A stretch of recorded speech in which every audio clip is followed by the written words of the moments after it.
കോഴിക്കോട് പേരാമ്പ്രയ്ക്ക് സമീപം വാളൂരിൽ ചൊവ്വാഴ്ച രാവിലെ നാട്ടുകാർ കണ്ടത് മുട്ടോളം മാത്രം വെള്ളമുള്ള തോട്ടിൽ അർദ്ധനഗ്നിയായ നിലയിൽ ഒരു യുവതിയുടെ മൃതദേഹമാണ്. വാളൂർ കുറുങ്കുടി സ്വദേശിനി അനുവിനെ കാണാതായത് അതിന്റെ തലേ ദിവസം.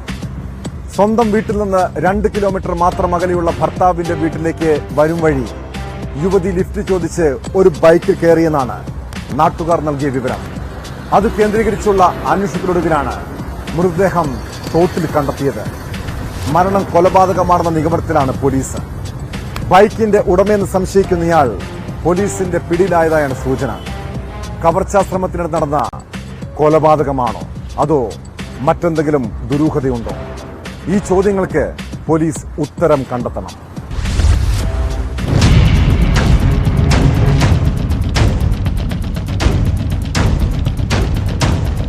നൊച്ചാട് വാളൂർ സ്വദേശിനിയായ അനുവിനെ കഴിഞ്ഞ ചൊവ്വാഴ്ചയാണ് വീടിന് സമീപത്തെ തോട്ടിൽ മരിച്ച നിലയിൽ കണ്ടെത്തിയത്.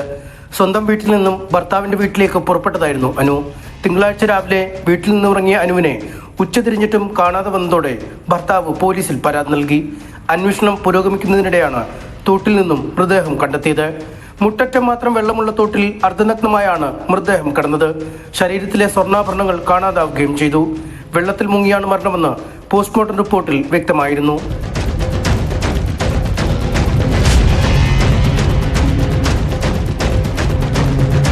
പോലീസ് നടത്തിയ അന്വേഷണത്തിൽ ചുവന്ന ബൈക്കിലെത്തിയ ആളോടൊപ്പം അനു ബൈക്കിൽ സഞ്ചരിച്ചതായി മൊഴി ലഭിച്ചു. സംഭവ സ്ഥലത്തിന് സമീപമുള്ള CCTVയിൽ ഇയാളുടെ ദൃശ്യം പതിഞ്ഞിരുന്നു. കസ്റ്റഡിയിലായ മലപ്പുറം സ്വദേശി നിരവധി മോഷണ കേസുകളിൽ പ്രതിയാണെന്നാണ് പോലീസ് നൽകുന്ന സൂചന. മോഷണത്തിനിടെയുണ്ടായ കൊലപാതകമാവാം എന്നാണ് പ്രാഥമിക നിഗമനം.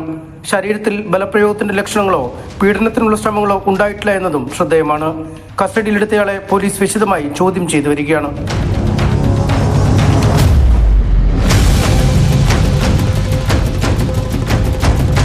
ന്യൂസ് 18 കോഴിക്കോട്.